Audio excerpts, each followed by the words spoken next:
Hello everyone, welcome to Unique Academy. So, how are you all? Right? Stay home, stay safe, right? Chal. So, we are starting back with your history, that is social studies, right? So, last time we started with nationalism in Europe. कुछ याद आ रहा है? हमने कुछ पढ़ा था. I guess 2 parts have been completed now, as in video parts, right? 2 videos are been already recorded and uploaded. Go through, check them, and then come back, right? So, we'll take this further. तो पहले फटाक से revise करते हैं हमने क्या क्या पढ़ा था पहले, right? So initially we started with some terms, absolutist, utopian. ये क्या होता है याद आना चाहिए आपको. इफ यू नॉट रिमेंबर तो पीछे जाइए, वीडियो को देखिए, राइट? उसके बाद हमने समझा था कि कैसे नेशनलिज्म आता है कहीं पे भी. What do understand by nationalism, right? How it's been brought using common identity. कुछ तो कॉमन लाना पड़ेगा, flag, national anthem, etcetera etcetera, language. उससे क्या बनेगा? नेशन बनेगा. नेशन बनाने के लिए क्या करना पड़ेगा? हार्ड वर्क करना पड़ेगा, सेक्रीफाइस करना पड़ेगा, डिवोशन होना चाहिए और बिलोंगिंगनेस एक्सेट्रा. नेशनलिज्म क्या है? फीलिंग ऑफ बिलोंगिंगनेस है, राइट? उसके बाद मॉडर्न स्टेट क्या बनता है, नेशन स्टेट क्या होता है, उसमें क्या कॉमन होता है कि उसमें टेरिटरी होगा, your citizens are defined, who are your citizens, right? वो सॉवरन होना चाहिए, किसी के थर्ड पार्टी का इन्फ्लुएंस नहीं होना चाहिए डिसीजन मेकिंग पे, and there should be an army to protect you from external aggression, right? तो ऐसे होता है फ्लो. कॉमन आइडेंटिटी से नेशनलिज्म आएगा, नेशनलिज्म से नेशन बनेगा, नेशन से मॉडर्न स्टेट या फिर मॉडर्न नेशन की तरफ हम बढ़ेंगे, राइट? अब इसको सबको यूज करना है हमें. टुडे विल बी अंडरस्टैंडिंग की व्हाट इज रोमांटिज्म एक्सेट्रा, ठीक है? तो इसके लिए ये सब याद आना चाहिए. तो I hope you are revising, right? Then will understand कि how what was the role of French. French ने कैसे खुद को एक किया, how they become united, right? तो उन्होंने कुछ कॉमन आइडेंटिटी लाई थी, collective identity in the name of ला पार्टे ला शियोतो, national assembly et cetera et cetera, and the revolution started. Main important point was the transfer of sovereignty from the monarch to the French citizens. This is important, ठीक है? चलो, बाद में इसका इंपैक्ट क्या हुआ यूरोप पे. आई सेड की कोई भी आइडियाज कहीं पे भी आएगी, started from French, it will spread to Europe, आपस में स्प्रेड होगी, फिर वहां से डिफरेंट कॉन्टिनेंट्स में स्प्रेड होगी, अल्टीमेटली पूरे वर्ल्ड में चली जाएगी, राइट? द सेम वे, पर अच्छी बात होनी चाहिए, राइट? तो द इम्पैक्ट ऑफ यूरोप क्या था कि there started demanding for the liberty, equality, fraternity, right? लीफ के बारे में आए. They started setting up Jacobin club, who started demanding, questioning the authority etcetera etcetera. फिर जैकोबिन क्लब का स्प्रेड हुआ यहाँ वहाँ पे, नेपोलियन सेपरेट दिस, फिर ये दूसरे कंट्रीज में जाने लगे, बेल्जियम, स्विट्जरलैंड एक्सेट्रा, राइट? किसको, किसके against? Against the despotism. Started demanding for democracy. Democracy as in liberty, equality and fraternity, basic rights, human rights, right? ये सब बात हुई. फिर हमने समझा कि Napoleon, why it's called the father as well as destroyer of democracy, through Napoleon code 1804.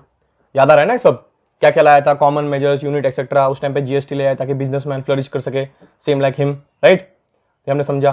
Then why it's called the destroyer of democracy, right? He is also called the destroyer of democracy. Why? ये सब चीजें ले आए थे, right? Force conscription, फिर increase taxes, censorship etcetera. याद आ रहा है ना?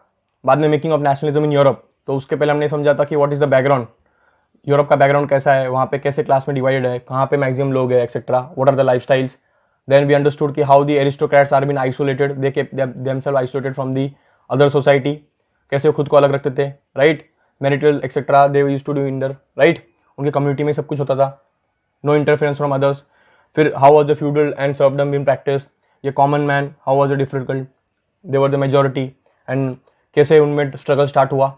This is the basic we understood, right? नहीं देखा है तो पीछे देख लेना. अब सबसे इंपॉर्टेंट क्या था कि अब होगा राइज. देखो अब तक हमने क्या समझा, एक मिनट देना, कि यहाँ पे 2 ही क्लास थी, टू बी स्पेसिफिक, एरिस्टोक्लास और क्लर्जी, और the middle class, third state, right? अब एक इसके बीच में मिडिल पास स्टाइल होगा, right of middle, urban middle class. So why did they rise? Because of the industrialisation. ये स्टार्ट कहाँ से हुआ था? वी, स्टार्टिंग फ्रॉम ब्रिटेन, बाद में later from French, reach French and Germany. याद होना चाहिए आपको, राइट? तो ये कैसे रेवोल्यूशन आया, रेवोल्यूशन आएगा, इंडस्ट्रीज आएंगी तो क्या आएगा? यू स्टार्टेड अर्निंग, अर्निंग करोगे तो you will start investing. Investing कहाँ पे करोगे इन्वेस्टमेंट? Investing where? जस्ट एक मिनट, या in standard of life, standard of living मतलब क्या? अच्छा खाना, राइट? गुड फूड, क्लोथिंग, और फिर एजुकेशन सबसे इंपॉर्टेंट. अब एजुकेशन से क्या हुआ? New thoughts, ideas coming in, learning, and you started questioning what? The first estate. कि how, why are you superior, why despotic rule, etc etc. ठीक है? तो इसके से क्या होगा? ये भाई साहब we remember right, from here he went here, he started earning, तो प्रॉपर एजुकेशन, लाइफस्टाइल सब कुछ चेंज हो गया, and started then questioning the authorities, enlightenment indirectly right, ideas popping up, फिर railways et cetera paid important role, exchange of ideas, याद आ रहा है ना? हाँ, उसके बाद आइडियाज आए तो दे स्टार्टेड डिमांडिंग, थॉट्स आए, बेटर एजुकेशन, तो they started demanding for what, basic rights, first of all demanding for liberalism, liberal L से आते थे, लैटिन वर्ड है, याद आ रहा है? ये बताता आपको, लैटिन रूट वर्ड है जिसका मतलब है फ्रीडम, लाइक केज से बाहर निकलना, जो केज किसने बनाया था? डेस्पोटिक रूल ने बनाया था कि आपके पास कोई राइट्स नहीं होंगे, इन the name of what, God, they said God has appointed us etcetera etcetera, याद आना चाहिए राइट? तो liberalism stood for freedom, individual etcetera, equality before law, सब लोग इक्वल है, आर्टिकल 14, ये सब किससे आता? पढ़ने से आएगा। फिर हमने इसको ब्रॉडर वे में समझा था क्या, कि लिबरलिज्म के 3 टाइप होते हैं, सोशल, पॉलिटिकल, इकोनॉमिकल, कहाँ पे क्या क्या डिमांड थे राइट? और ये कौन थे? Jacobin club etcetera, urban class. फिर जोल्वरिन के बारे में समझा था हमने कि ये कहाँ पे था सिचुएशन, जर्मनी में, जहाँ पे for trade purpose an number of taxes, currency etcetera थे, जिसको रिड्यूस कर दिया गया, कॉमन लॉ लिया एक्सेट्रा, तो currencies were reduce from 30 to 2, and railways were introduce, जिससे क्या होगा? इंडस्ट्रीज फ्लरिश होंगे, इंडस्ट्रीज फ्लरिश होंगे तो क्या होगा? आइडियाज थॉट्स एक्सचेंज होंगे राइट? चाय पे चर्चा टाइप, बेटे बेटे चाय पियोगे ट्रेन में, आपकी इधर क्या चल रहा है? हमारे इधर तो लिबर्टी आ गई, अदर पीपल से नहीं, हमारा जो डेस्पोटिक रूल है, only monarch has the power, और क्या बात कर रहे हो? Then will let him know कि हमने कैसे लाया वहाँ पे डेमोक्रेसी, तो छिड़ गई, आइडिया स्प्रेड राइट? अभी वहाँ पे जाएंगे, स्प्रेड करेंगे, तो यही हमने देखा कि कैसे ये आइडियाज पूरे यूरोप में फैल जाएगी। फिर हम देन वी अंडरस्टूड कि आफ्टर द डाउनफॉल और defeat of Napoleon in Waterloo 1850 में, ट्रीटी ऑफ वियना बेटी जहाँ पे हेड किया था मेटरनिक्स ने राइट? उनका एक क्या था? एम था कि फ्रांस को इतना तोड़ो कि वापस कोई राइज ही ना करे, नेपोलियन जैसा आदमी राइट? तो they destroyed everything, then they use what, Bourbon dynasty, they recalled, they Bourbon dynasty में they were being used as a puppet, कहाँ पे? फ्रांस में, बोले इनको बिठा देंगे, हमारे हिसाब से काम करेंगे, and we are able to rule. Then conservatives मतलब क्या था? उनको मतलब था कि चेंज लाना है पर ग्रेजुअली लाना है, कोई ड्रास्टिक चेंज नहीं आना चाहिए। दे सॉर्ट की एक्चुअली नेपोल गिव अस आइडिया कि कैसे हम मॉडर्न वे में इसको रूल कर सकते हैं। What are the ideas? कि भाई मॉडर्न आर्मी होनी चाहिए, एफिशिएंट ब्यूरोक्रेसी होनी चाहिए आपके पास राइट? फिर डायनामिक इकोनॉमी होना चाहिए, अबॉलिशन ऑफ फ्यूडलिज्म होना चाहिए, सर्वडम एक्सेट्रा, ताकि कुछ ये एक क्या था कि ये कुछ टेम्पररी खुश करने की बात थी लोगों को, कि देखो हमने वो तो नहीं कर रहे जैसे नेपोलियन ने किया, पर कुछ तो आपको दे रहे फ्रीडम, ताकि लोग इनको अपोज ना करें। तो मेटरनिक्स वाज हेडेड, ये कौन सी 4 कंट्री थी? ABPR right? We are understood, we have idea right? तो यहाँ पे नेपोलियन का खत्म होता है काम, और यहाँ पे किसका आता है? कंजर्वेटिज्म। अब वो क्या करेंगे? They only aim will be to revive what, monarchial, जहां जहां से मोनार्की हटाई थी किसने? नेपोलियन ने, उसको वहां पे वापस मोनार्की सेटअप करना है। कौन सी मोनार्की? Despotic, autocratic right? तो जर्मन एक्सेट्रा एक्सेट्रा हमने समझा था कि जर्मन को, जो कि मोर देन 300 पार्ट्स में डिवाइडेड था, then Napoleon was able to unite them into 39 like 39 some sub provinces right? उसको डाइट कहते हैं एक्सेट्रा, याद आ रहा है ना? देखो अगर फास्ट हो रहा है तो go back, just we are just revising this right? If in case you are not getting this, तो जो पहले के वीडियोस अपलोड किए वहां पे देख लो, ये तो बस क्विकली हम रिवाइज करें ताकि रिकॉल हो पाए राइट? फिर हमने समझा कि चेंजेस ब्रॉट बाय कंजर्वेटिज्म, उसने क्या किया? रिटर्न ऑफ ऑटोक्रेटिज्म, मतलब क्या? Sole power lies with the monarch, कोई पीपल का रोल नहीं उसमें एक्सेट्रा एक्सेट्रा राइट? फिर डिसेंट को बंद कर दिया, क्रिटिसिज्म बंद कर दिया, सेंसरशिप ले आए, मीडिया उनके अगेंस्ट जो बात कर रही है उसको पटाके जेल में फेंकने लग गए etcetera etcetera, censorship danger level की राइट? इंटेंशन क्या था? टू रेस्टोर दी मोनार्कियल, जो ओवरथ्रोन था बाय हुम? नेपोलियन। अब ये सब बंद कर दिया गया, मीडिया वीडिया जो भी उनके बारे में अगेंस्ट नेगेटिव थॉट्स जो प्रोपोगेट कर रहे हैं उस पर बैन राइट? अब एज और रेवोल्यूशन इंपॉर्टेंट है, फिर से ध्यान देना। अब क्या होगा? अब हमें ये समझना है कि जो वहां पे आमिर भाई साहब थे, Aamir Khan right, who was initially from Lagaan, then he turned out to be what, a suit boot वाला आदमी। So now he is going in the industries, he is earning well right? अब वहां पे like almost sudden, like Napoleon brought वहां पे democracy right? He set up democracy there. अब democracy लाने के बाद अचानक से उनको डिफीट करके आप ये नहीं बोल सकते ना कि now again monarchy will be there right? Monarch आएगा अभी वहां पे। So who will like raise the question against them? The middle class, the urban middle class, जो कि राइज हुआ था because of industrialization, because they are educated, they have the thoughts, they know what's happening, they understand the basic human rights, they understand what is liberty, equality, fraternity, and they understand this are अनएनिएबल, इसको आप छीन नहीं सकते चाहे कोई भी हो। तो ये लोग क्या करेंगे? They will start demanding this, so they will raise their voice, वो ऐसे कानून को हाथ में लेंगे right? They will do whatever they can to like stop this, और इनके आवाज वॉइस रेज करेंगे राइट? तो मोनार्कियल के ऊपर ड्यू निकालना, फिर they started setting up secret societies right? उनका एम क्या था कि हम फाइट करें for liberty, equality and fraternity, right, establish a nation state जिसका क्या हो, टेरिटरी डिफाइन हो, कोई दूसरा आदमी इसको रोल ना करे, और सबसे इंपॉर्टेंट सॉवरेन हो, राइट। सॉवरेन हो मतलब कि कोई तीसरे आदमी पे डिपेंड ना करे, ultimate power should be with the people who are living there, not some king और क्वीन। क्वीन और क्वीन भी हो तो भी उनको कंसल्ट करना पड़ेगा, किसको, सिटीजन्स को, right. Are we good with this? Challenging लग रहा है? लग रहा हो तो पॉज करके फिर से चल चलाना, राइट। फिर हमने समझा मजीनी कौन थे, right, Italian, youngest, like a dynamic person, he started setting up what, secret societies, दो सोसाइटी सेटअप की तूने, यंग इटली और यंग यूरोप। अब ये आइडिया स्प्रेड होगा क्योंकि इनका इंटेंशन क्या था कि जो ये डेस्पोटिक रूल है उसका अगेंस्ट वॉइस उठाना चाहिए हमने, और what he used again, he used thoughts, he believe that God intended nations to be natural units of mankind, ना कि किसी कोई मोनार्क का कोई टुकड़ा हो जो उसके हिसाब से किसको कैसे भी डिवाइड कर ले उनके हिसाब से, राइट। तो व्हाट अगेन ये फीलिंग क्या कहलाएगी, कॉमन आइडेंटिटी की, उससे क्या आएगा, नेशनलिज्म आएगा, नेशनलिज्म से क्या आएगा, नेशन बनेगा, नेशन से क्या बनेगा, मॉडर्न स्टेट बनेगा। सो अगेन व्हाट, कहां से स्टार्ट हो रहा है, कॉमन आइडेंटिटी से, ठीक है। Then Metternich's designated him that is the most dangerous enemy of the conservative order, क्योंकि at the age of 24 like he attempted what revolution in Liguria, right. अब उसके बाद ही सेटअप, अब ये आइडिया जो थे सीक्रेट सोसाइटी के वो स्प्रेड होंगे कहाँ पे, जर्मनी, फ्रांस, स्विट्जरलैंड, वो बोलेंगे वायर बहुत बढ़िया आइडिया है, वी विल आल्सो, ये सब अंडरग्राउंड एक्टिविटीज थे, right. Same activities was started in India as well, right, if you remember, like Bhagat Singh, Sukhdev, Rajguru, right, फिर V D. Savarkar, right, are you aware, Abhinav Bharat et cetera. तो ये सब सीक्रेट सोसाइटी से ना, against what, to retaliate against whom, Britishers. तो ये हर जगह होगा जहां पे भी आप लोगों से उनके फंडामेंटल राइट्स को छीनोगे, some elite enlightened person will come, he will raise the voice and they will grab the mass participation in that, right, उन लोगों को enlighten करेंगे, तो ऐसा सब होगा, राइट। हमने समझा मजनी का रोल कहाँ पे, मजनी कहाँ का क्रांतिकारी था, एक्सेट्रा। अब इसको थोड़ा आगे लेके जाएंगे, उसके पहले I give you minute, right, I give you minute, right, quickly recall what all we have learn now, right, जो कि हमने पहले लेक्चर में पढ़ा है उसको क्विकली रिकॉल कर लो, एकदम बेसिक से, क्या हुआ था, कौन पहले आया था, कौन बाद में आया था, what is the sequence, and let me know, right. I give you minute, go through this, be quick, right, meanwhile I take a break from your, right. चलो लिखिए, इसको मैं करता हूँ, आप रिकॉल करना जल्दी से, राइट।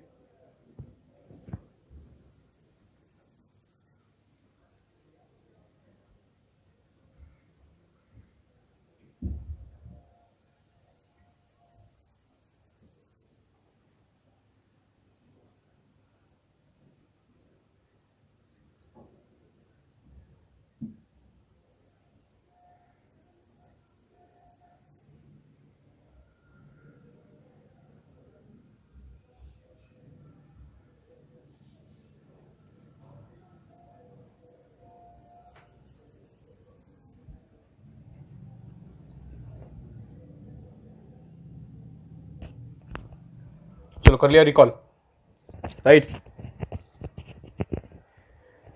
नहीं क्या तो फटाफट कर लीजिए, right, will take this further now. अब समझेंगे आगे क्या हुआ था। नाउ जैसे कि हमने समझा कि सीक्रेट सोसाइटी कोई भी नया थॉट्स हो, आइडियाज हो, उसका कोई बाउंड्री नहीं होता, इट विल स्प्रेड, अगर अच्छी बात होगी तो वो सब जगह स्प्रेड होगी, राइट। तो वैसे ये हुआ, सीक्रेट सोसाइटी जो इटली में स्टार्ट की गई थी, यंग इंडिया एक्सेट्रा एक्सेट्रा, वो फ्लरिश होगी, वो स्प्रेड होगी, आइडिया हर जगह पे, राइट। अब क्या हुआ देखो, उससे आया एक एज ऑफ रिवोल्यूशन, उसका मतलब क्या है समझते हैं। देखो हुआ क्या, revolutionaries were led by the liberal nationalist, कौन थे ये, आमिर खान जैसे लोग, right, who were from working in the middle class, जो कि टीचर्स थे, डॉक्टर्स थे, एडवोकेट्स थे। देखो elite, educated middle class, elite among whom were the professors, school teachers, clerks, etc. Commercial middle class, urban middle class, इसका rise हुआ था because of industrialisation. उनको ये बात समझेंगे नहीं, they won't accept this fact कि कोई भी आ सकता है और डिस्पोटिक बन सकता है वापस, राइट, नहीं सकता था ना, हमको चाहिए वो डेमोक्रेसी, डेमोक्रेसी को ऐसे एकदम से you can't like take away, right, autocratic rule नहीं ला सकते, right. So first appeal took place in France in July 1830। क्यों, अब यहाँ पे एक बर्बन डायनेस्टी जो पपेट थे, राइट, याद आ रहा है, he was doing nothing, right. तो दे सेड कि अभी आप ऐसे कर्व नहीं कर सकते, right, we want a freedom, हमको चाहिए लिबर्टी, इक्वालिटी, फर्टर्निटी, इसको आप बंद नहीं कर सकते, सेंसरशिप नहीं ला सकते, you can't turn out to be despotic, right. So the Bourbon king who was been restored to power by the conservative reaction after 1915. Why? Because he was being used as a puppet, ताकि वो उनके इशारे पे काम कर सके, right? We remember how Louis XVI, याद है ना लुइस 16 कैसे था? He was not a good administrator. He always used to consult whom? The nobles कि क्या करो बताओ, क्या डिसीजन मेकर नहीं था. तो सेम वे बर्बन डायनेस्टी का यही प्रॉब्लम था कि वो डिसीजन नहीं ले पाते थे, राइट? सो नाउ 1815 में जो उनको पपेट बोल के बिठाया था were now been overthrown by the liberal revolutionaries who installed constitutional monarch with Louis Philippe as his head. ये भाई साहब लुइस फिलिप है जिनको हम एलपी बोलते हैं, राइट? तो he was been establish there, और जो मोनार्की थी that was turn out to what? Constitutional monarch, right? कौन ऐसे जो मिडिल क्लास के लोग थे who rose because of what? Industrialization. They started earning, started off living, फिर better education, तो started demanding for the basic rights. समझा? उन्होंने बोला अब तो आएगा जुलाई रेवोल्यूशन, अब हमको हटाना पड़ेगा ये भाई साहब मेटरनिक्स ने जो वहाँ पे बर्बन डायनेस्टी को बिठाया. We need to like overthrow them और we have to establish democracy there. तो कॉन्स्टिट्यूशनल डेमोक्रेटिक वो सेटअप. अब इससे क्या हुआ? सबसे देखो, I told you from start कि सबसे ज्यादा खतरे में he was always in fear of what? Losing the power, losing the supreme power. तो he was again afraid. First he was afraid with whom? Mazzini. Then he was again afraid with France. He said कि अगर France, when France सीजेस the rest Europe will catch cold. इसका मतलब क्या था? अगर France में ये रेवोल्यूशन आया है जहां पे they are able to overthrow monarch, तो ये हर जगह स्प्रेड होगा ऐसे, और ये हुआ भी, राइट? सो हमने अब क्या समझा? एज ऑफ रेवोल्यूशन में क्या हुआ? राइज ऑफ मिडिल क्लास हुआ. मिडिल क्लास के पास उनके पास आइडियाज आए बेटर एजुकेशन की वजह से, राइट? आइडियाज की वजह से क्या हुआ कि जो डेस्पोटिक रूल वहां पे आया था इन the name of bourbon dynasty जो एस्टैब्लिश बाय मेटरनिक्स, राइट, उसको ओवरथ्रो करने के लिए ऐसे लोग जो थे उन्होंने लाया वहां पे जुलाई रेवोल्यूशन, राइट? और बर्बन किंग को उठा के फेंक दिया and he setup replace by hmm? Louis 16, Louis Philippe, right, as the constitutional monarch, right? इसको कहीं पे लिख लीजिए और ये आइडिया स्प्रेड होगा. What was the recall of Metternich's? ठीक है, इसको मैं करता हूँ रब, गिव यू मिनट, राइट? इसको लिखिए. अब इसके आगे पढ़ेंगे हम, ये शायद लास्ट टाइम भी किया था ना, चलो फिर भी लिख लो. फिर इसके बाद आगे पढ़ेंगे हम कि how this idea spread to Belgium और फिर ग्रीस एक्सेट्रा, राइट? इंपॉर्टेंट है, मजा आएगा. इसको लिख लो एक बार, ठीक है? I will give you minute, right? लिख लीजिए. लिखना है, टाइम पास नहीं करना, राइट?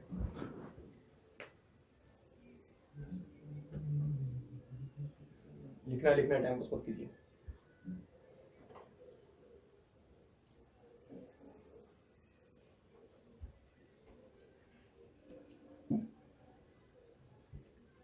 डन? लिख लिया होगा ना? चलो अब बढ़ते हैं आगे. अब देखो, ये आइडिया जो था, आई told you it will spread, right? तो क्या होगा? अंडरस्टैंड. बाकी जो थे जैसे ग्रीस, फिर नेदरलैंड्स, वहां के लोग बोलेंगे अपना टाइम आएगा. Now this a time, now we rise against the injustice caused by the despotic rule, right? तो वो इसको यूज करेंगे. पहले समझना कैसे. Return of constitutional monarch in France in 1830 under Louis following the July revolution. उसके से क्या हुआ? कॉन्स्टिट्यूशनल मोनार्क में चेंज हुआ किसका? Louis Philippe was setup as the monarch, right? बाद में end of conservative dominance and resurgence of the liberal. मतलब क्या हुआ? जो कंजर्वेटिव डोमिनेंस था, डेस्पोटिक रूल था, उसको ओवरथ्रो किसने किया? Liberal nationalism, right? अब soon the following same revolution principles Belgium fought for and get independence from Netherlands. मतलब कि जो हमने बोला था ये बेल्जियम, इसने किससे फाइट किया? नेदरलैंड से, एंड दे गॉट इंडिपेंडेंस. और बाद में बेल्जियम हमने देखा कि वहां पे कैसे सिविल वॉर अवॉइड हुआ था. याद आ रहा है? याद आ रहा है ना? सिविल वॉर को कैसे अवॉइड किया था? कम्युनिटी गवर्नमेंट पावर शेयरिंग में, राइट? तो फर्स्ट ये आइडिया कैसे क्या हुआ? बेल्जियम ने बोला अपना टाइम आएगा. They started revolting against hmm? Netherlands. And they got their self liberated और independent from Belgium. Belgium got their self liberated independent from किससे सेपरेट किया उन्होंने खुद को? नेदरलैंड से. याद आ रहा है? Independence from Netherland. अब इसके बाद क्या हुआ? ये आइडिया और स्प्रेड होगा. और जो हमें ग्रीस दिख रहा है ये आज ग्रीस, ठीक है, ये पहले ऐसा नहीं था. He was under the Ottoman empire. अभी ऑटोनोम एम्पायर थोड़ा समझना पड़ेगा आपको, थोड़ा हिस्ट्री में. ऑटोनोम एम्पायर वॉज लाइक खलीफा. It was later on then took over by खलीफा. अब ऑटोनोम एम्पायर क्या था? He was use to rule from Turkey. अभी तो they are been consolidated only in Turkey, पर उस जमाने में जो मेडिटेरियन सी था, राइट, कंप्लीट कंट्रोल था उनका. राइट फ्रॉम इटली ऐसा नीचे, फिर वो माले और यहाँ तक, फिर Saudi Arabia, everywhere was control of Turkey. और उसका अभी जो टर्की है दैट वॉज ऑटोनोम एम्पायर. अभी टर्की छोटू सा कंट्री है, राइट, पर उस टाइम पे था. And they used to control what? The water boundaries. मतलब आपको ट्रेड करना है यूरोप से, अगर इंडिया में आना है तो you have to cross the Mediterranean Sea, Suez Canal, then Red Sea etcetera, फिर आप इंडियन ओशन में आ सकते हो. तो वहाँ पे पूरा कैप्चर था टर्की का, मतलब पैसा बहुत था उनके पास, they were very prosperous and rich, right. अब देखो हुआ क्या, Greece was under Ottoman empire. अभी टर्की खलीफा means what, under proper Muslim control या फिर Islam control. Greece was all together different culture etcetera, so that culture was exploited, things were bombarded on them. तो इससे क्या हुआ, Greece under the rise of what liberalization they started demanding for liberty, equality and fraternity, right। बोले despotic rule नहीं चलेगा। अब हुआ क्या, an important event was the rise of nationalism in Greece, then a part of the Turkish autonomous empire, जो भी हमने समझा, right। The Greek revolution began in 1821 with the support from the exiled Greeks, Western European nations and other groups। अभी क्या हुआ, जब Greece के अंदर, ग्रीस के जो लोग थे जो अलग यहाँ वहाँ काम करते थे, जब उनको पता चला कि Greece started demanding for what, personal freedom, independence etcetera, तो जो भी लोग थे, वर्कर्स, ट्रेडर्स, टीचर्स जो अब्रॉड में काम कर रहे थे, they started supporting, financial support, funds etcetera was provided to them and indirectly supporting Greece. इससे क्या हुआ, ग्रीस के अंदर उनको मिला सपोर्ट, सपोर्ट से क्या हुआ, उनका हौसला बढ़ा, राइट। हौसला बढ़ा तो they started demanding more, right. अभी से क्या हुआ, ultimately what happened in 1832 Greece gained its independence from by signing the treaty of Constantinople. Constantinople important है, 1832 में साइन किया था। अब इसमें इंपॉर्टेंट रोल किसने प्ले किया था, लॉर्ड ब्रायन, English poet था, who raised funds and later on went to fight in the war and he was died in 1824, right। Lord Bryan का role important है, they can ask Lord Bryan is associated with revolution or which country etc, you should know for Greece independence against Ottoman Empire। तो हमने क्या समझा, एक quickly revise करते हैं। हमने क्या समझा, पहले तो हमने समझा कि राइज ऑफ रेवोल्यूशन कैसे स्टार्ट हुआ। रेवोल्यूशन क्यों आया था, because of the despotic rule, they wanted, their demand was what, liberty, equality, fraternity against the despotic rule which कर्ब the democracy. Who was the flag bearer, starting from Italy, right. Italy में start हुआ था and Italy के अंदर who, मजिनी। मजिनी से idea कहाँ पे गया, France में गया। फ्रांस में लोगों ने क्या किया, they overthrow the Bourbon dynasty and setup Louis 15 as constitutional monarch. वहाँ से आइडिया और स्प्रेड हुआ, कहाँ पे स्प्रेड हुआ, वहाँ से आइडिया गया नेदरलैंड्स में, वहाँ पे Belgium started demanding and they got liberated. फिर वहाँ से गया ग्रीस में, जहाँ पे इसने इंपॉर्टेंट रोल प्ले किया। Greece was under whom a popular control of Turkey empire, Turkey अंदर व्हाट इस्लाम मुस्लिम्स और and their culture was bombarded on Greece. उसके बाद क्या हुआ, वहाँ पे राइज ऑफ कल्चर एक्सेट्रा उन्होंने यूज किया and Lord Byron played a important role, right. और इसको बाहर से जितने भी टर्की के लोग थे, ग्रीस के लोग थे, they started supporting in the name of fund, was constantly supported, right. उससे क्या हुआ, उसको भरोसा बढ़ा and they started demanding more, right. अब finally what happened, 1832 treaty of Constantinople and Greece was independent और separated from popular control of Ottoman empire, right. तो हमने ये समझा। अब 2 मिनट देता हूं, इसको आराम से लिख लीजिए, राइट। 2 मिनट देता हूं, आराम से इसको लिख लीजिए और इसको समझना है, ठीक है, ये कैसे वॉर एक्सेट्रा हुआ। तो I give you 2 minutes, right. तो first of all understand what is the role of revolution, कहाँ कहाँ पे आइडिया स्पार्क हुआ, फिर आगे बढ़ेंगे, रोमांटिज्म पढ़ेंगे एक्सेट्रा एक्सेट्रा, राइट। तो इसको लिखिए पहले आराम से, take a time and right.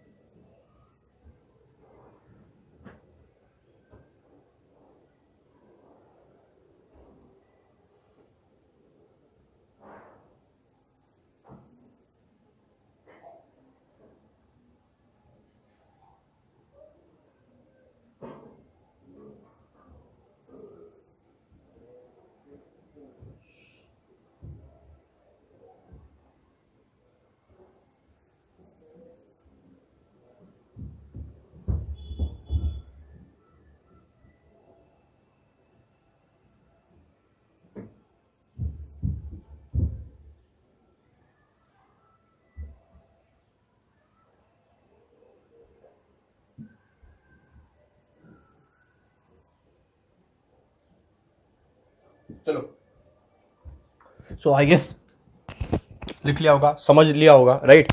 नहीं समझ में आ रहा तो पॉज करना पड़ेगा, फिर से जाके पीछे देखना पड़ेगा, राइट। फिर भी नहीं समझ में आ रहा तो लेट मी नो, राइट, कि इसका कुछ फिर दूसरा सोल्यूशन निकालते हैं, राइट।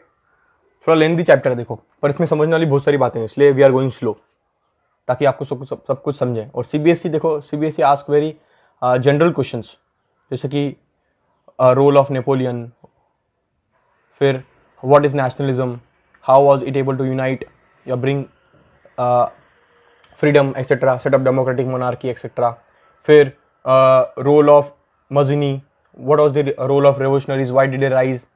फिर common, what are common identities, how they help to get like how they were able to develop nationalism in Europe etc. ऐसे छोटे छोटे क्वेश्चंस आते हैं, कुछ ज़्यादा टेक्निकल नहीं आता इसमें से. इफ आया तो I let you know, will solve few questions as well, right. तो यू विल अंडरस्टैंड. बस अभी समझना है कि फ्लो कैसे चल रहा है. अब देखो, ये सबसे इंपॉर्टेंट कॉन्ट्रीब्यूशन था. दैट वाज, एक मिनट थोड़ा ग्रीन ले लेते हैं. हाँ, द रोमांटिक इमेजिनेशन, इसको बोलते हैं romanticism. And national feeling. National feeling of what? Nationalism मतलब बिलोंगिंगनेस एक्सेट्रा. अब ये कैसे आएगा? देखो, आपने सुना होगा पवाड़ा, right. You must be aware, right. Maharashtra में बहुत कॉमन है, राइट. अब इसमें क्या होता है? हीरोइक इवेंट होता है, राइट, जहां पे वी ट्राई टू डिपिक्ट और narrate some story, right, of a hero, how he defeated someone, right. और उससे क्या होगा? हमारे अंदर फिर मतलब जय जयकार की भावना आती है, राइट. जय जय हम स्टार्ट कर देते हैं सुन के, राइट. और फिर हमें भी जोश आता है. सेम वेड हैपन, लाइक जैसे पवाड़ा से क्या होगा? Like for example Shivaji Maharaj etcetera, right. तो how he defeated his enemies bravely, उससे जोश आएगा. And we started what? Chhatrapati Shivaji Maharaj की जय एक्सेट्रा. तो एक फीलिंग बिलोंगिंगनेस आ गया. अब वापस क्या हुआ यहाँ पे? You are able to excite what? Devotion, right. तो ये क्या था? ये कल्चर यूज किया हमने. Then you must be aware of this कि ये आते हैं Warkari type people, right. They use what? मतलब भगवान के नाम पे दे टीचर समथिंग, राइट. कुछ अच्छी अच्छी बातें समझाते हैं, मोरालिटी एक्सेट्रा एक्सेट्रा, राइट. तो ये सब चीज़ क्या है? ये हमारा सब कल्चर है. अब क्या हुआ कि रोमांटिज्म ने क्या प्रोपोगेट किया कि we have to use this. सिर्फ वॉर और टेरिटोरियल एक्सपांशन से नहीं आ पाएगा nationalism. Development of nationalism did not came only through wars या territorial expansion. Culture will play important role. Culture से क्या होगा? कॉमनिटी आएगा. अब इसको कोई भी सुनता हो, जब सुन के उसमें जोश आएगा, तो व्हेन यू से छत्रपति शिवाजी महाराज की, तो सो एवरीवन विल से जय, राइट. तो वहां पे हम ये नहीं देखेंगे ना कि क्या कौन से कास्ट क्रीड का एक्सेट्रा. जस्ट बिकॉज आप उससे मोटिवेट फील हुआ तो यू विल रिस्पॉन्ड अकॉर्डिंगली. तो डिवोशन आया, right. So culture played an important role increasing the ideas of nation. Nation मतलब क्या क्या? जैसे आर्ट, पोइट्री. आर्ट में हमने डिपिक्ट किया, जैसे हम आगे पढ़ेंगे एलिगोरी को हम यूज करेंगे, फिर भारत माता एक्सेट्रा, ठीक है. तो art, poetry as in poetry ऐसे जैसे पवाड़ा भी पोइट्री है. Stories, then music help express shape and the national feeling. जैसे कि आपको पता होगा, जैसे कि इफ यू अंडरस्टैंड कि जब कर्जन ने, लॉर्ड कर्जन इन 1905 ही डिवाइडेड बंगाल, राइट. उसका पार्टीशन कर दिया था हिंदू मुस्लिम के नाम पे, राइट. तो वहां पे वी स्टार्टेड सिंगिंग वंदे मातरम. अभी एक्चुअली उस टाइम पे वंदे मातरम था, बाद में it was refined and it was named as Vande Mataram. तो Vande Mataram it was written in Anand Math in 1776 सन्यासी रिवोल्ट. हमारे लिए वो इंपॉर्टेंट नहीं. हमारे लिए इंपॉर्टेंट क्या है कि उस टाइम जब हिंदू मुस्लिम को डिवाइड कर दिया था, तो we people came out heavily on the roads and they started singing Vande Mataram, right. तो इससे क्या हुआ? Feeling of belongingness, collective identity. उससे क्या आएगा? कलेक्टिव आइडेंटिटी से क्या होगा? याद रखना है, नेशनलिज्म आएगा. नेशनलिज्म से क्या होगा? नेशन बनेगा. और नेशन से क्या आएगा? Devotion, sacrifice, endeavours. और उससे क्या बनेगा? Modern state. याद रखना, ये सब कुछ बैकग्राउंड में चलना चाहिए. और इसका मेन इंटेंशन क्या है रोमांटिज्म का? कि हम लोगों के अंदर नेशनलिज्म लाए. और एक बार नेशनलिज्म आ गया तो फिर नेशन स्टेट दूर नहीं है, right. Same thing happened. So romanticism is a cultural movement which sought to develop a particular form of nationalistic sentiment. समझ में आ रहा है? तो ये कैसे हम क्या क्या यूज कर सकते हैं? I hope you are getting this, right. अब हुआ क्या? अब इन्होंने आइडिया का बहुत प्रोपोगेट किया. Romantic artist, poet generally criticise the glorification of reason and science. They said कि हम हर क्वेश्चन को रीजन और साइंस के बेस पे नहीं जज कर सकते. There are certain things which are out of our control and which can actually help us to enlighten और liberate ourselves. For example, focused instead on emotions, intuitions, mystical feelings. For example, ये Sufism देखा होगा आपने, right. ये सुना होगा ना गाना आपने, राइट. तो इट्स कॉल्ड सूफीज्म. जहां पे एक लाइन है, देखो, कर दे मुझसे खुद से ही खुद को रिहा, मतलब कि liberate me from my self, right. So this is something that out of a context, right. अभी हम ये समझ नहीं सकते. इसके लिए यू शुड बी मिस्टिकल. थोड़ा you should have one two way a talk with the God, right. पढ़ते ना हम, थोड़ा बहुत पढ़ा होगा ना भाई. नहीं समझा तो फिर थोड़ा सा कल्चर रिवाइव करो अपना. थोड़ा बहुत तो पता होना चाहिए ना. तो ये सूफीज्म क्या था? See, don't associate with one community और caste. Sufism is much broader. It was subset of bhakti movement. अभी कभी पढ़ाएंगे आपको, मौका मिला तो. अभी के हमें क्या समझना है कि romantic poets, romantic artist criticized what? The glorification of reason and science. They said हमको कुछ कल्चर पे छोड़ देना चाहिए, कुछ इमोशंस पे छोड़ना चाहिए, कुछ इंट्यूशन पे छोड़ना चाहिए, कुछ मिस्टिकल फीलिंग्स पे छोड़ना चाहिए, राइट. समझो कि कोई आप गलत काम करते हो, एनीथिंग बैड यू डू, तो अंदर से एक आवाज आती है, भाई मत करना. अब इसका कोई साइंस तो है नहीं. Your inner heart, your morality, your teachings tells you, right. तो वही बात की यहाँ पे बात कर रहे थे कि ऐसे जो इंट्यूशंस आते हैं, use them, right. They can help us. This effort, their effort was to create a sense of shared collective heritage. Collective heritage कैसे, जैसे हम पवाड़ा गाएंगे तो सब लोग साथ में आ जाएंगे, राइट, क्योंकि दे वर एबल, लाइक जैसे मेन आइडिया क्या था, अगर आप शिवाजी महाराज का भी देखो तो what was the main idea, setting up Swaraj, right, हाँ कि ना, तो सबके लिए था ना, वो किसी एक कम्युनिटी के लिए थोड़ी था, इसलिए कॉमन हेरिटेज मतलब कॉमन बिलोंगिंगनेस आ गया वापस का स्वराज से। कॉमन बिलोंगिंगनेस तो क्या आएगा, नेशनलिज्म आएगा, नेशनलिज्म से क्या आएगा, नेशन बनेगा, नेशन से क्या बनेगा, मॉडर्न स्टेट बनेगा, ये सब दिमाग में चलना चाहिए। अब shared a collective heritage, a common culture past, अभी हमारे पास्ट में है ना, we are using a past, right, तो क्या कि हम आज लोगों को मिला सके, राइट, जैसे कि फॉर एग्जाम्पल देखो, ये कुछ भी बात करो, अभी रामायण महाभारत चल रहा है ना, राइट, देख के हमको थोड़ा होता है ना, देख के मतलब कि रिस्पेक्ट थोड़ा बढ़ जाता है फैमिली के लिए, तो ये यही बात होती है, अगर हम कल्चर को देखने लग जाए तो थोड़ा हमारा way of life will change, our perspective will change, right, as the basis of nation, this was used by whom, the revolutionaries, right, the liberals, ताकि हम लोगों को यूनाइट कर सके। देखो ये सब का मेन इंटेंशन क्या था वो मत भूल जाना, ये सब हम कर रहे हैं why, the main intention is to unite, unity बढ़ाने के लिए, और क्यों बढ़ाना है, नेशनलिज्म के लिए, और नेशनलिज्म क्यों लाना है, ताकि हम मॉडर्न स्टेट बना सके, लिबरेट कर सके, यही मेन रीजन है ये सबको यूज करने का, राइट। अब ये आइडियाज क्या होगी, स्प्रेड होगी, हर जगह पे जाएगी, अब देखेंगे हम जर्मनी में कैसे जाएगी, फिर जर्मनी से फिर और जगह पे पोलैंड में कैसे जाएगी, तो ये सब आइडिया स्प्रेड होगी, क्योंकि देखो आइडियाज, मैंने आपको क्या कहा था कि आइडियाज की कोई बाउंड्री नहीं होती, आइडियाज थॉट्स जो है इन पे कोई रेस्ट्रिक्शन नहीं लगा सकता, right, they will spread, right. अब समझते हैं आगे, रोमांटिज्म समझा तो, अब ये कुछ इंपॉर्टेंट ऑथर्स है, बस समझना कि किसने किसने कहाँ पे काम किया था। अब जर्मन के फिलोसोफर जोहान गॉटफ्रेड हेडर, इन्होंने क्या किया, he claim that true Germany culture was to be discovered among the common people, उनको बोलते हैं डैस्ट वॉक। अभी इंपॉर्टेंट क्या है कि इन्होंने वापस अपना कल्चर यूज किया था जर्मनी को यूनाइट करने के लिए, राइट, समवेयर हियर, ये दिख रहे हैं भाई साहब, ये भाई साहब use to belong to Germany. फिर ग्रीम ब्रदर्स भी है, हमारे लिए वो इंपॉर्टेंट नहीं, अभी इंपॉर्टेंट क्या है, अभी इन्होंने क्या क्या यूज किया, दे विल यूज व्हाट, देखो सबसे बेटर क्या है कि हमारा कॉमन लैंग्वेज हो, राइट, फिर फ्लोक सॉन्ग्स हो, बैलाड्स हो, फिर ओपराज हो, ये सबको यूज किया जाएगा। अब उनके पास तो क्या था, हमारे से पौड़ा नहीं था, तो वहाँ पे ओपरा थे, राइट, तो वो वहाँ पे यूज करने लगेंगे, जैसे कि it was through folk songs, folk poetry, folk dance समझ में आता है ना, जैसे कि फ्लोक डांस होता है, देखो महाराष्ट्र का फ्लोक डांस बताओ कौन कौन सा है, थोड़ा बहुत पता होना चाहिए ना आपको, जैसे फुगड़ी भी एक टाइप का डांस ही है, राइट, तो ये सब क्या यूनाइट करता है, हम गाना बिना सिंग सॉन्ग टुगेदर, राइट, एक कल्चर बॉन्डिंग होता है, सेम वे, सो दैट, थोड़ा कलर चेंज कर लेते एक बार, एक मिनट, हाँ, folk song, poetry etcetera, true spirit of nation was popularize, right, emphasis किस पे था, वर्नाकुलर लैंग्वेज पे, जैसे वर्नाकुलर, अभी देखो रोमांटिज्म से क्या होगा, हम हमारे कल्चर में जाएंगे तो हमारा जो एशियन कल्चर था, जो लैंग्वेज था, उसी को यूज करेंगे to revive what, so recover an Asian national spirit but also to carry on the modern nationalistic message, मतलब कि वही कल्चर में ना फंस जाए, हमारा मेन इंटेंशन क्या है, हमको वो कल्चर यूज करके क्या करना है, इंटेंशन लिबर्टी लेना है, किससे, डेस्पोटिक रूल से, तो उसको वहां पे चैनलाइज करेंगे वो एनर्जी को, right, to large audiences who are mostly illiterate. अब ये सॉन्ग्स, फ्लोक डांस ये क्यों समझाया, ताकि जो पढ़ नहीं सकते वो देख के समझ जाए, राइट, यही होता है ना, तो ये इनका रीच बढ़ेगा, इससे क्या होगा, इनका रीच बढ़ेगा, और everyone even the illiterate will participate in this, right. फिर अब सबसे इंपॉर्टेंट रोल था पोलैंड में, पोलैंड का हम आगे समझेंगे ठीक से, तो Poland was under being participated with the great powers was been partitioned. अभी पोलैंड में क्या हुआ था, देखो समझना है, हमने स्टार्टिंग में पढ़ा था कि फ्रांस के बाद 1815 का जो ट्रीटी हुआ था वियना, वहां पे क्या था, सबको एक पार्ट्स एंड पीसेस में तोड़ दिया गया था, राइट, तो उसमें उसके साथ एक पोलैंड का भी कुछ ऐसा ही बात हुआ था, वहां पे पोलैंड में क्या हुआ, 4 फोर्सेस ने उसको डिवाइड कर दिया उसको पार्ट्स में, राइट, वो फोर्स कौन थी, रशिया, पर्शिया, ऑस्ट्रिया, ठीक है, उसका दूसरा नाम नहीं, ठीक है, तो यहाँ पे मैक्सिमम कंट्रोल था रशिया के पास, राइट। अब करोल कुप्रस थी थ्रू ओपरास एंड म्यूजिक, अभी ये भाई साहब का फिर से राइज होगा, he will use what, Poland में he will use opera etcetera, why, ताकि लोगों को कॉमन आइडेंटिटी ला सके और लोगों को यूनाइट कर सके, तो नाम क्या है इनका, कैरोल कुप्रनिस्की, ठीक है, इनका फोटो नहीं दिया है, तो ये सब यही यूज करेंगे, ठीक है, उनका कल्चर एक्सेट्रा, तो थोड़ा बहुत याद होना चाहिए।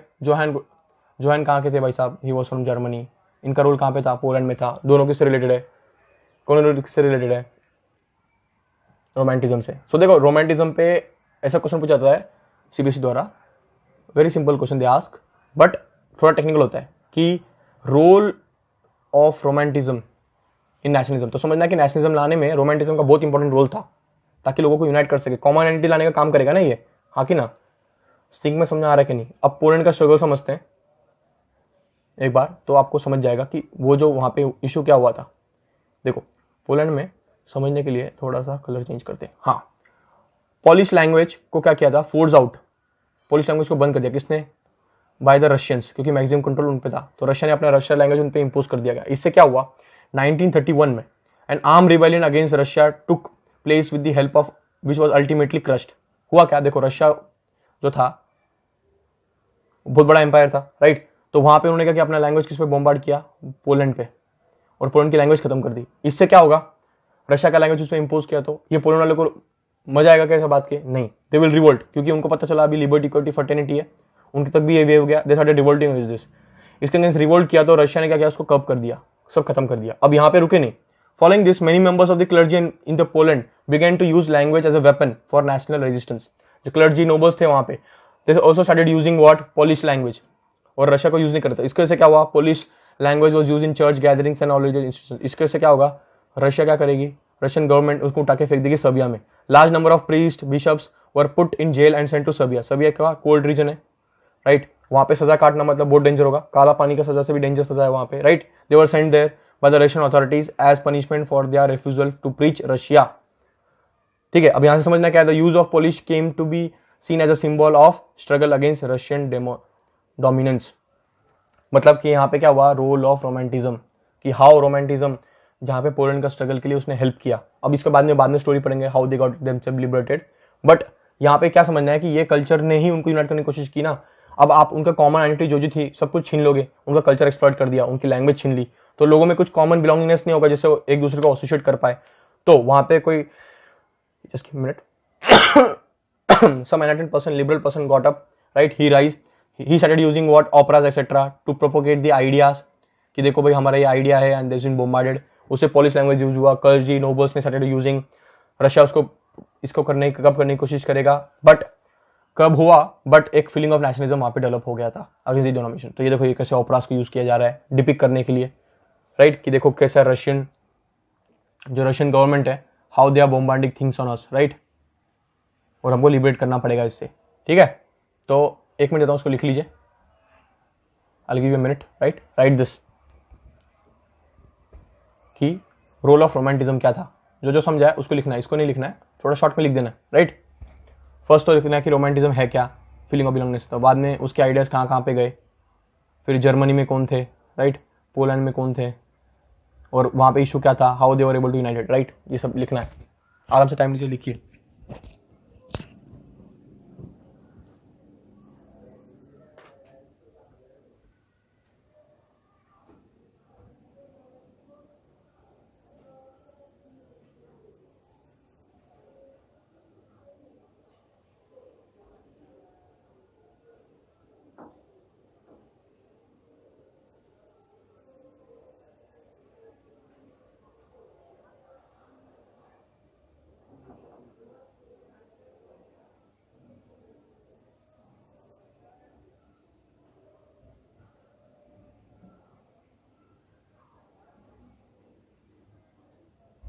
हाँ लिखिए भाई, टाइम पास मत कीजिए, लिखिए, right, use the time, right.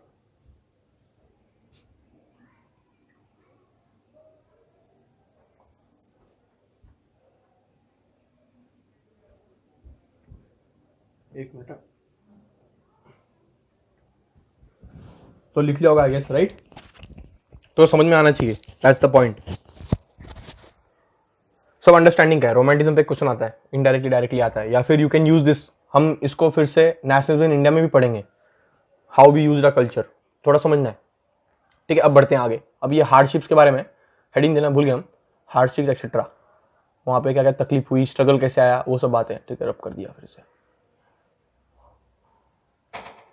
Hardships, struggle etcetera. ठीक है, तो समझते हैं बात को। ठीक है, अब देखो थोड़ा कलर चेंज कर लेते हैं क्या, ठीक है, कलर सही है। देखो अब वहां पे समझना है कि वहां पे हुआ क्या। अब वहां पे लोगों का क्या रहा था, they started earning in Europe, people started earning by because of industries, rise of industries, industrialization, right. उससे क्या हुआ, लिबरल लोग आने लगे, राइट। अब स्टैंडर्ड ऑफ लिविंग इंप्रूव हुआ, मतलब बेटर मेडिकेशन एक्सेट्रा, ये सब हो रहा था वहां पे, राइट। अब हुआ क्या, इसके समझना है कि 19वीं सेंचुरी में वहां पे एक अलग ही एक वेव आया। वेव में हुआ क्या, द फर्स्ट ऑफ 19वीं century saw an enormous increase in the population of overall Europe, मतलब पॉपुलेशन खतरनाक बढ़ गई। अब पॉपुलेशन बढ़ गई, दूसरा फूड जो है वहां पे वो लिमिटेड था, फूड लिमिटेड है, पॉपुलेशन बढ़ गई, डिमांड ज्यादा है, फूड क्वांटिटी कम है, इससे क्या होगा, वहां पे इन्फ्लेशन आएगा। अब इन्फ्लेशन आएगा तो उससे हमें पता क्या क्या होता है, राइट। कोई ना कोई सरकार गिरेगी, कोई ना कोई कुछ ना कुछ करेगा, राइज ऑफ ये एक्सेट्रा एक्सेट्रा, राइट। लुईस 16 में समझा है, क्राइसिस, फूड क्राइसिस एक्सेट्रा।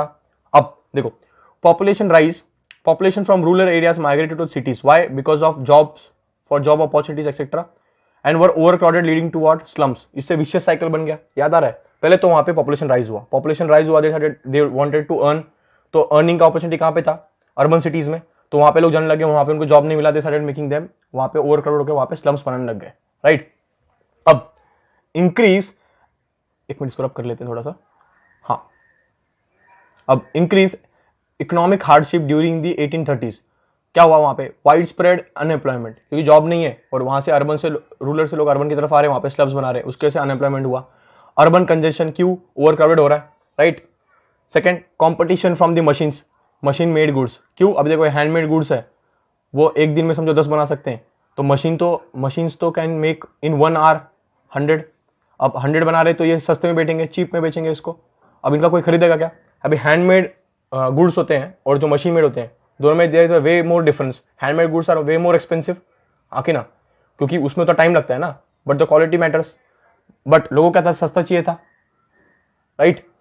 तो यहाँ पे क्या हुआ, हैंडमेड गुड्स को कॉम्पिटिशन किसके देना पड़ रहा था, मशीन मेड गुड्स से, और मशीन हमने सोचा because of industrialization people started losing the jobs as well, unskilled लोगों का काम ही नहीं था, वहां पे स्किल्ड लोगों को बिठाएंगे, राइट। तो यही हुआ यहाँ पे, पहले तो वहां पे अनएम्प्लॉयमेंट इंक्रीज हुआ, सेकंड अर्बन कंजेशन हुआ because of the slums, second competition from machines goods from England, क्योंकि वहां पे वो ज्यादा फटाफट मैन्युफैक्चर कर पाते थे, और हमने समझा कि वी सबसे पहले ब्रिटेन में आया, फिर फ्रांस में आया, फिर जर्मनी में आया, तो ब्रिटेन अभी गुड्स बना रहा है तो बेचेगा कहाँ पे, यूरोप में बेचेगा, फिर उसको इंडिया में भी लेके आएगा, राइट। इंडिया में फिर we started what, boycott of foreign goods, याद आ रहा है, ये पढ़ेंगे हम कुछ, बॉयकॉट, फिर स्वदेशी का नारा दिया था हमने, खादी को प्रमोट करो, तो यही वहां पे भी स्टार्ट हुआ था, राइट, समझ रहे हैं ना।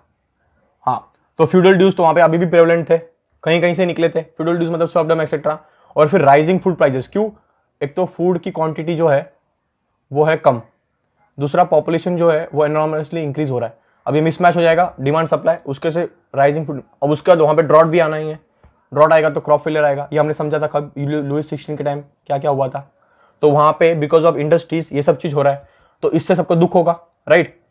अब इस सब का ब्लेम किस पे आएगा, किंग पे, तो मोनार्क पे। अब ये सब जो फ्रांस में हो रहा था, तो ये भाई साहब याद है ना आपको, Louis Philippe, he was not able to control this. अब जब भी ऐसा कुछ होता है तो हमने पता है हमको लुईस 16 को भी उठा के फेंक दिया था, अब लुईस 15 को भी लुईस फिलिप को भी उठा के फेंकेंगे, क्यों, ये जैकोबिन क्लब जैसे लोग थे लिबरल्स, वो बोलेंगे कुछ नहीं कर पा रहे, इसमें राजा का दोष है, is not able to take proper decisions, is not a good administrator, उसको उठा के फेंको। अब हुआ क्या, popular revolt in France in 1848 resulted in Louis Philippe fleeing, मतलब वहां से भागना, फ्रांस डिक्लेयर्ड अ रिपब्लिक। देखो हुआ क्या, पहले वो थे वहां पे मोनार्क, डेस्पोटिक थे, right, there was monarch, monarch से भी change to what, constitutional monarch, right, constitutional monarch में चेंज कर दिया हमने। अब constitutional monarch also failed, then we change to what, we change to republic, कोई मोनार्क नहीं चाहिए। अब इसके पहले जाना, लुईस 16 का क्या हुआ था, वहां पे मैक्सिमिलियन रॉबिन्सपियर का आना, फिर वापस डायरेक्ट रूल आना, फिर नेपोलियन का आना, वापस मोनार्क में, समझ आ रहा है, तो वहां पे ऐसा चलेगा, और ये फाइनल रहेगा आपकी बार ये फाइनल रहेगा, जितने भी उनके लकुनास थे या फिर ड्रॉबैक्स थे, जो भी उनके ड्रॉबैक्स थे, जो भी लर्निंग थी, उसको यहाँ पे यूज करेंगे और प्रॉपर वे में उनका रिफॉर्म लेके आएंगे, राइट।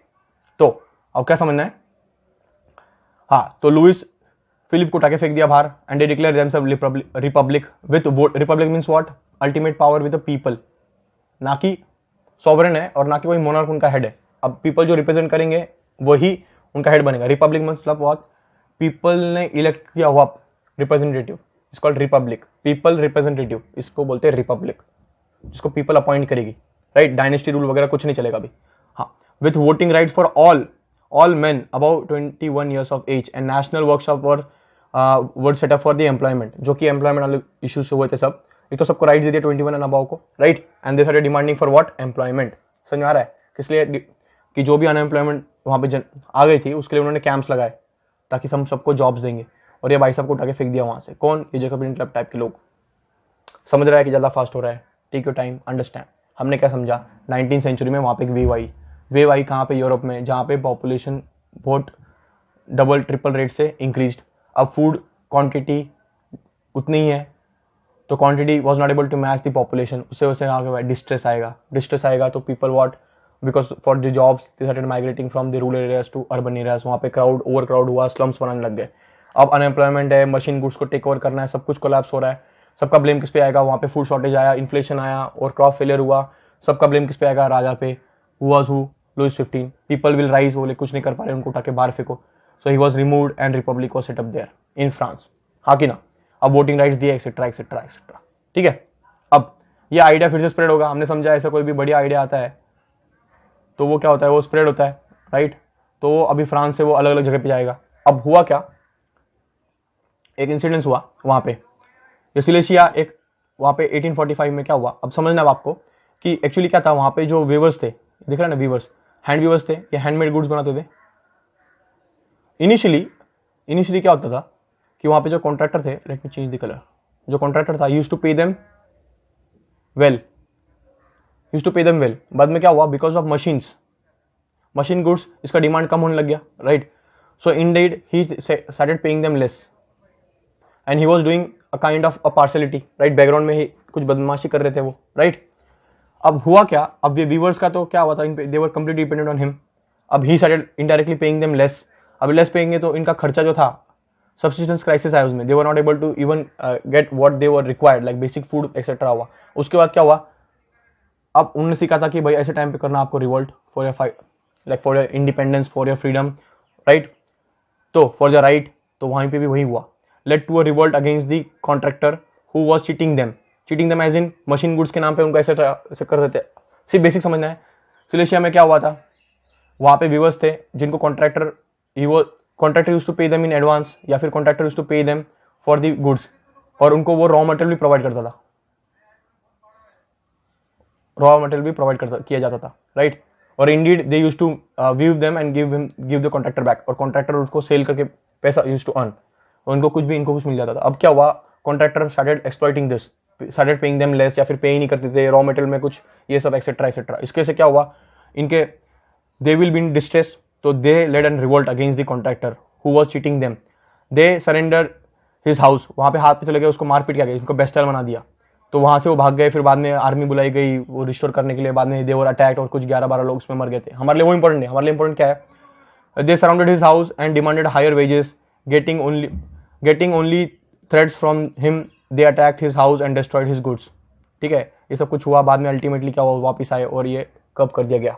बट समझना है कि यहाँ पे ये आइडियाज की वजह से क्या हो रहा है, रेवोल्यूशन की वजह से। हमने पहले बोला था कि अगर फ्रांस में कुछ हो रहा है तो फ्रांस से सब आइडिया हर जगह पे जाएगा, तो वहां से ऐसे आइडिया गया। वर्कर्स का राइज कैसे हुआ ये हमने यहां से समझा, राइट। ठीक है, अब इसको बाद में हम और थोड़ा डिटेल में पढ़ेंगे, बट अभी हमने क्या क्या समझा, हम फटाक से रिवाइज करते हैं। आज हमने क्या क्या समझा, पहले हमने समझा कि रेवोल्यूशनरीज का, why did revolutionary rise, despotic rule वहां पे क्यों आया था, डेस्पोटिक रूल क्या था, राइट। फिर रेवोल्यूशन के अंदर इटली का रोल, फिर इटली से जर्मनी, फिर जर्मनी से कहां पे गया, याद आना चाहिए आपको, जर्मनी से वो आइडिया कहां पे स्प्रेड हुई, फिर ग्रीस, राइट। उसके बाद हमने समझा रोमांटिज्म क्या होता है, रोमांटिज्म से कैसे यूज किया नेशनलिज्म लाने के लिए, तो उसका रोल क्या था, कैसे पोलैंड के अंदर they were able to raise the voice against Russia, right. उसके बाद हमने समझा कि इंडस्ट्रियल क्लास कैसे क्या हुआ, हार्डशिप क्यों आए वहां पे, ये सब हमने आज समझा, राइट। अब नेक्स्ट लेक्चर में विल स्टडी अबाउट यूनिफिकेशन, तीनों को साथ में पढ़ेंगे, यूनिफिकेशन ऑफ इटली, फिर जर्मनी, और फिर थोड़ा सा ब्रिटेन के बारे में भी देखेंगे, राइट। और फिर ऑलमोस्ट वी डन, तो नेक्स्ट दो लेक्चर में चैप्टर कंप्लीट हो जाएगा। तो आई होप कि आप जितना भी पढ़ा है अभी तक उतना आपको समझ में आ रहा है, राइट, यू अंडरस्टैंडिंग। नहीं समझ में आ रहा है तो एक बार वापस वीडियो देखिए, फिर भी डाउट है तो कॉल अप एडमिनिस्ट्रेशन में कॉल कीजिए, लेट देम नो, तो फिर कुछ वापस करने की कोशिश करते हैं। तो चैप्टर थोड़ा लेंदी है बट इंटरेस्टिंग भी है, आई होप कि समझ में आ रहा होगा आपको, राइट। तो ये हमने समझा आज के लिए, तो will stop here, right. So we have a time constant already 15 minutes, तो ये वापस बंद हो जाएगा, तो इसको हम ही प्यार से बंद कर देते, right. So Thank you guys, right, for listening patiently and keep learning, right? Stay home, right? Stay safe. Chalo, bye bye.